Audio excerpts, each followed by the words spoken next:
Dans notre dernier épisode, nous nous étions arrêtés en 1963. Le conservatoire venait de perdre l'une de ses figures les plus marquantes, Raymond Gallois-Montbrun. Trouver un successeur à sa hauteur ne fut pas une mince affaire, nous rappelait l'ouvrage. Alors qui allait prendre les rênes de cette institution en pleine expansion? Cet homme, le conservatoire finira par le trouver. Il s'appelle Jean Aubin. Bienvenue dans le 7e épisode de notre série consacrée aux 150 ans du conservatoire à rayonnement régional de Versailles-Grand Parc.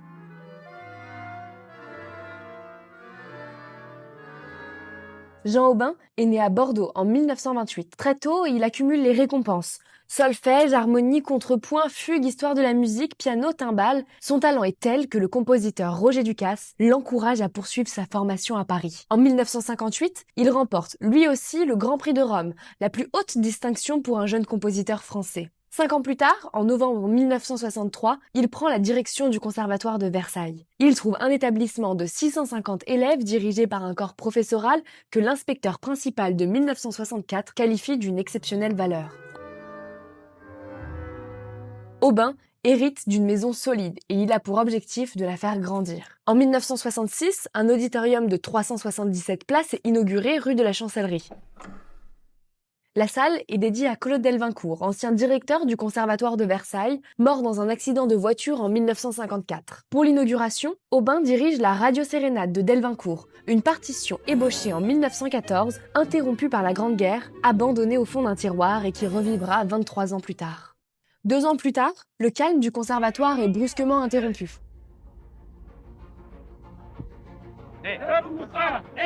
Mai 68 arrive et le conservatoire n'échappe pas à la contestation. Une minorité d'élèves occupe l'auditorium et prétend vouloir faire des réformes. Aubin tente de désamorcer, les concours de fin d'année sont repoussés à la rentrée. Des années plus tard, une ancienne élève, Christine Pagès, se souviendra des motos qui envahissent la rue de la Chancellerie, des rassemblements devant le conservatoire et de Chopin, Beethoven ou Vivaldi qui disparaissent, le temps de quelques semaines, derrière le tumulte de l'histoire. Mais si les revendications étudiantes resteront sans lendemain, une autre réforme, elle, va changer durablement le destin de l'établissement. En 1970, par arrêté du ministre des Affaires culturelles, l'École nationale de musique de Versailles devient le conservatoire régional, une promotion qui impose de nouvelles exigences.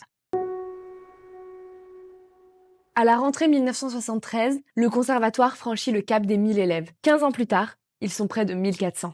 Ces 33 ans, ce sont aussi des noms. Silvio Gualda, qui ouvre la classe de percussion en 1971 et donnera le premier récital de percussion solo de toute l'histoire de la musique, en 1973 au Grand Auditorium de Radio France. André Isoire, qui inaugure la classe d'orgue en 1974, Philippe Cuper, qui formera plus de 300 clarinettistes, Daniel Bourg, corps solo qui fonde l'ensemble de corps de Versailles en 1982. Et Aubin, lui-même, qui continue de composer, musique de chambre, concerto, pièces pédagogiques sans jamais cesser d'enseigner. Diriger, transmettre, créer. 3 verbes qui résument sans doute le mieux ces 33 années.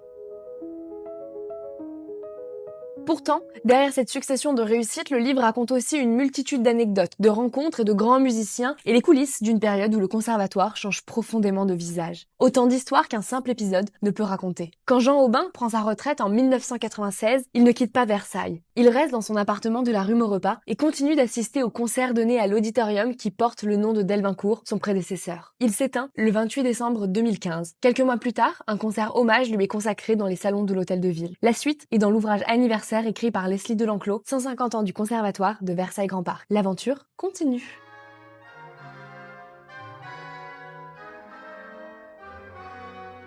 Vous écoutiez 1875-2025, Les voix du conservatoire de Versailles-Grand Parc, un teaser audio réalisé à l'occasion du 150e anniversaire de l'institution. Retrouvez ce teaser ainsi que sa transcription sur le site du conservatoire et de Versailles-Grand Parc. Merci de votre écoute et à très bientôt pour la suite de ce voyage musical à travers le temps.